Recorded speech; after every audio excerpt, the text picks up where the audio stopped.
البيارق ويا مرحبا بكم. اليوم اتواصل وياكم ان شاء الله بتوليفة خلطة جديدة. لربما قد لا تعجب البعض، لانه البعض متعود على نمط معين من الروائح، فمو بسهولة انه يعني تعمل له في التوليفة ممكن انه تعجبه. يقول الشاعر يحيى السماوي: حبيبتي أنثى خلقت من عطر وعسل، شممتها حبيبتي أنثى ترتدي الجو، فلا أدري إن كان هذا عطر حبيبتي الذي هو اسمه عطر الزيت حبيبتي هو الذي أنشد السماوي قصيدته حوله، أم هو الذي استنشق عبير هذا العطر على عنق حبيبته.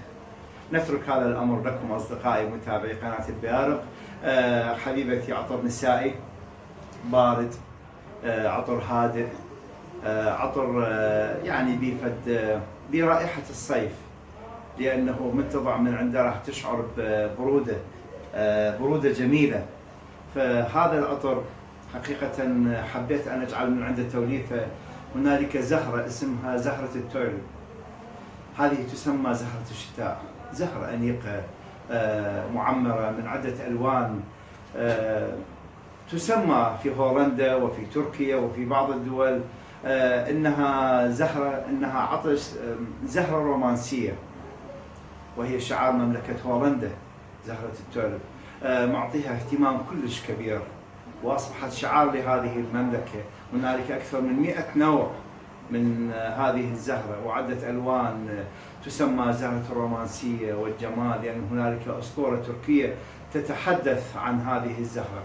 حقيقة العطر مال هذا الزهرة، زهرة التوليب، يعني ما أعرف شلون نقدر نقول. إذا كان أحد الأيام بدأ ننزل الشمام أو ما يسمى البطيخ وليس الرقي، يعني البعض يسمي البطيخ رقي في بعض الدول، ولكن الشمام، ريحة الشمام، ريحة المانجا، يعني مجموعة فواكه حقيقة لربما أنا سبق وأن قلت لا يستصيغها البعض، ولكن فليجرب.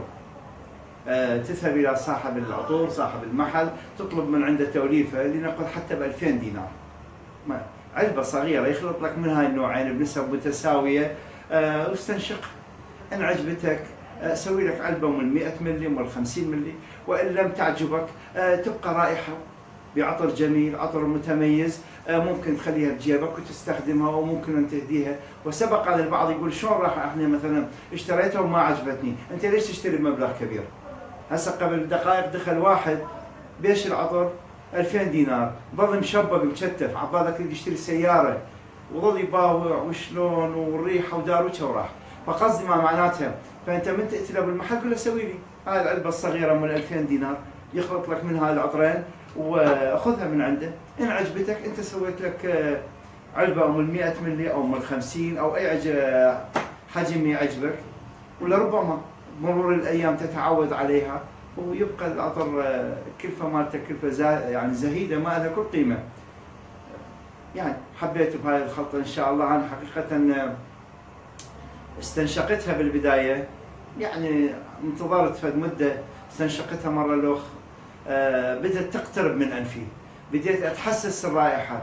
فما أعرف إذا كان لكون إنه هذا الامتزاج بين زهرة التوليب وبين عطر حبيبتي يراد له وقت للتفاعل.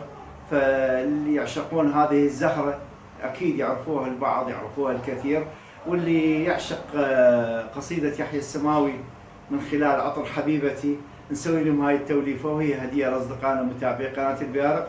ويا مرحبا.